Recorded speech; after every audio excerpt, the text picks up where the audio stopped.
Things fall apart as Azimio leader Raila Odinga declares a peaceful protest every Monday and Thursday in various counties.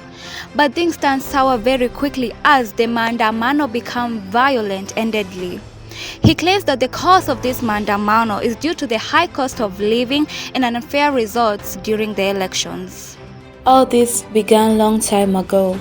Kenya has a diverse history of deadly protest, each containing a different root cause, but unfortunately, each demonstration has the same outcome on the common mwananchi and also on the mastermind of the protest, led by a well-known political leader.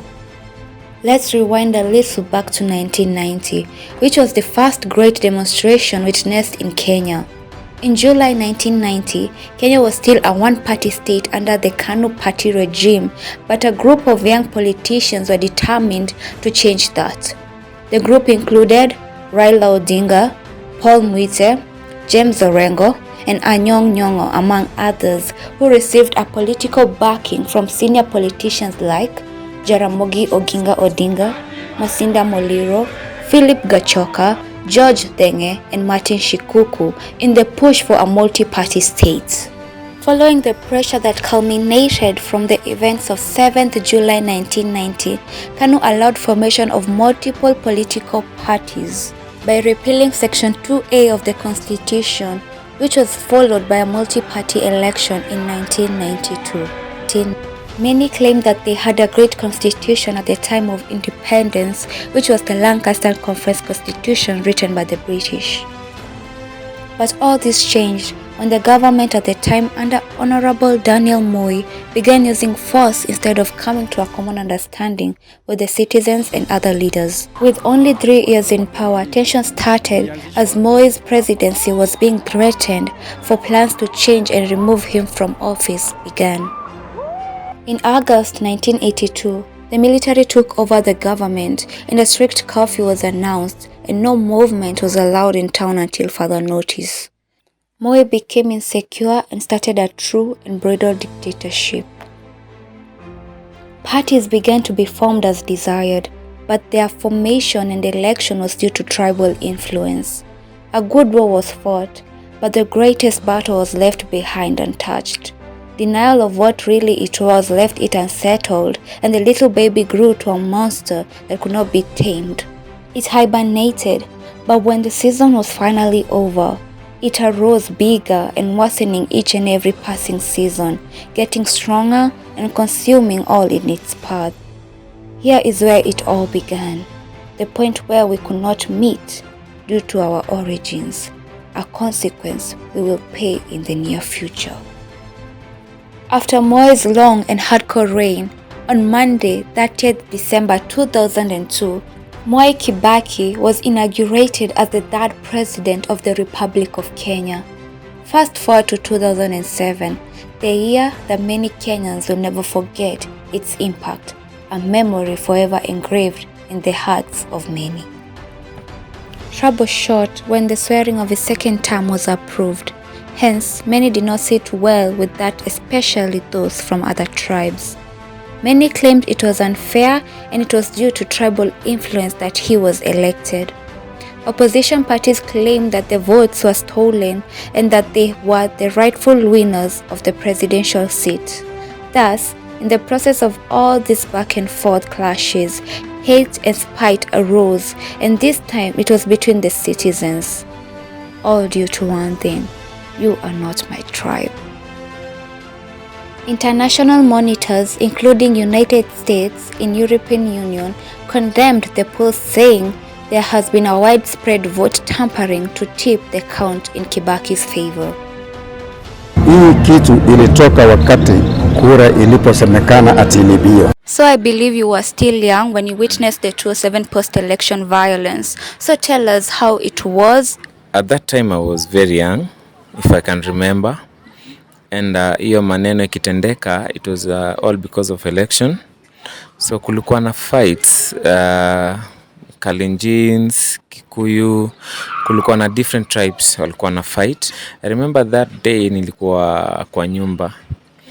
And all of a sudden, wali announce the president, watu walikuja wakiwa wengi, and walikuwa wanakuuliza which tribe are you, ukiwaambia your tribe, they stab you to death. That night, hiyo ilikuwa anasemanga night of massacre.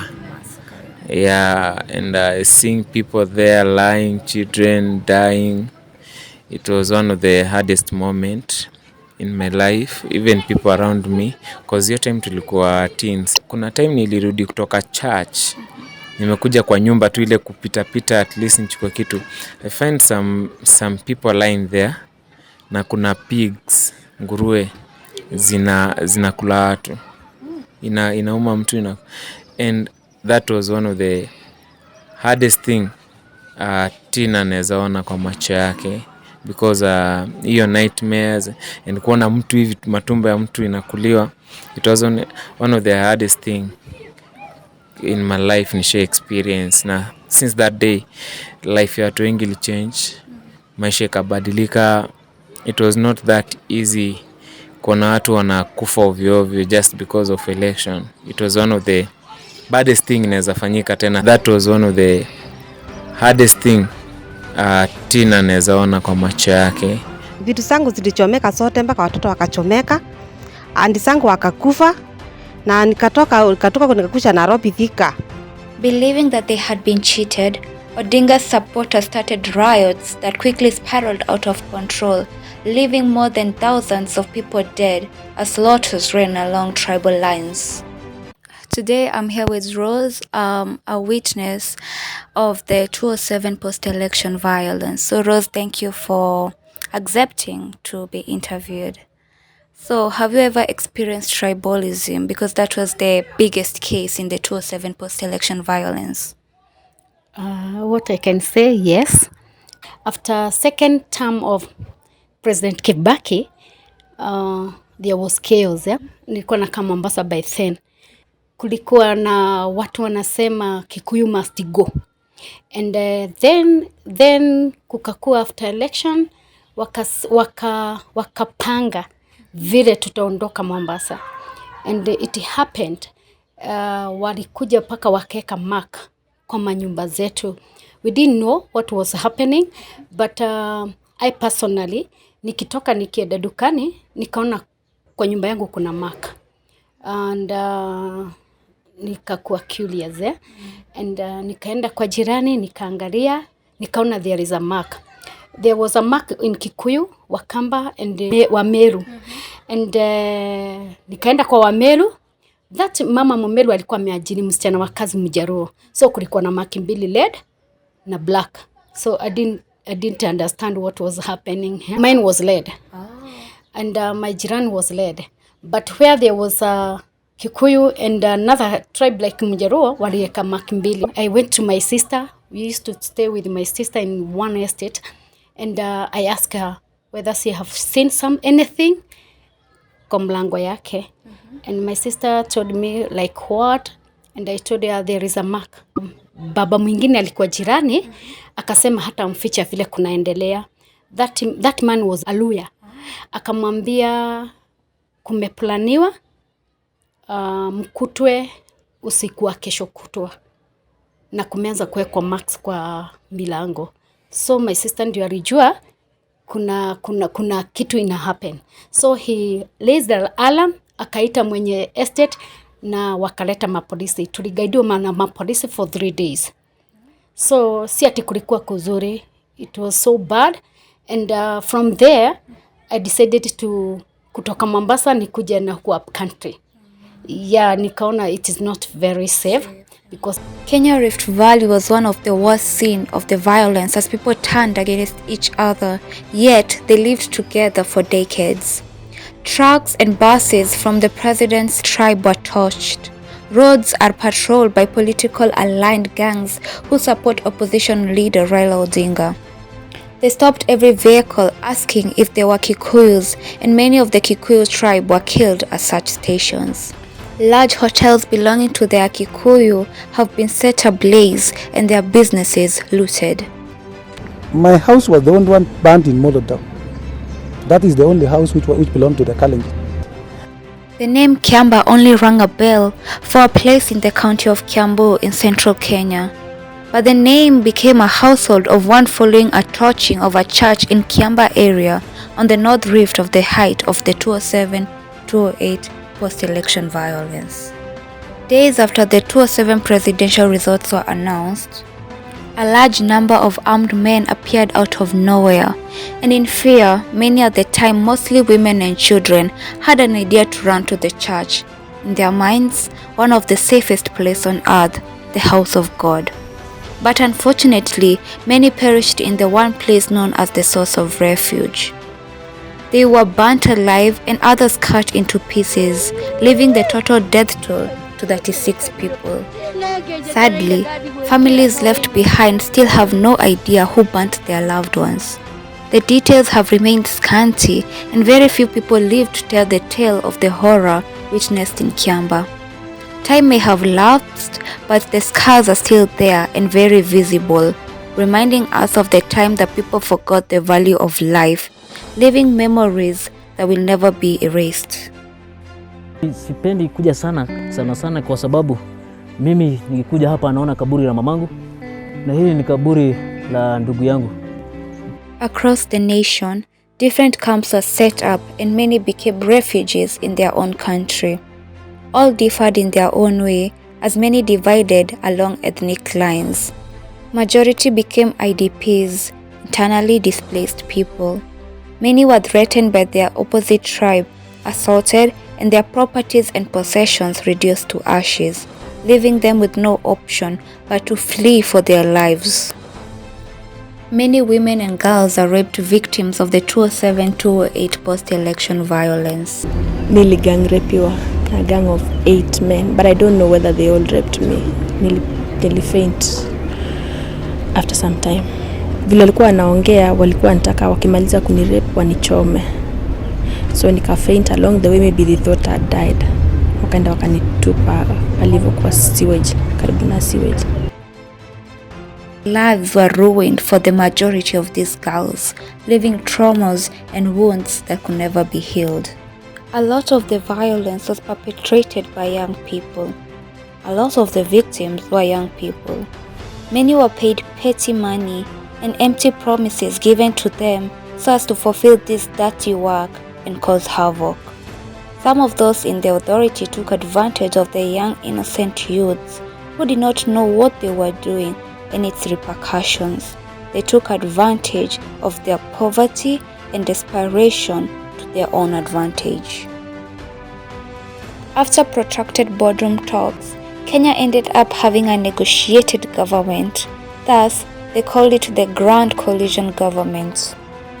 Mwai Kibaki and his rival Raila Odinga ended up sharing government as Kibaki remained president and Raila took up the newly created position of Prime Minister, thus them sharing responsibilities but not power. It was an arrangement that involved consultation of almost every subject of governance. Immediately, the riots, killings, and hate ceased, but it was a case of too little, too late, for the damage had been done. The so-called leaders achieved what they wanted yet again, but so many lives and future of not only youths but little children were destroyed. 10 years later, and history was about to repeat itself. During the second swearing of President Uhuru Kenyatta in 2017, another demonstration arose with the same claims: the elections were rigged, to the extent that Raila wanted to be sworn in by his own people, not so far from Uhuru's ceremony. But the action was stopped by police, and in the process several people died. All this stopped after the handshake.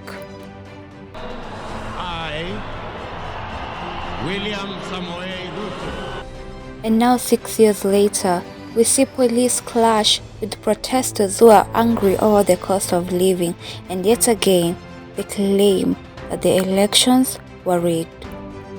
For now, we are suffering. I can't even afford even a liter of sugar. Sugar now is even 40 shilling. Last government, I can say, in fact, it was saving us. This government is full of hypocrites. We can witness a pattern that immediately after these leaders come to a common understanding, the riots and anger just seemed to cease and vanish into thin air, acting like nothing happened. And that's right, nothing happened to them.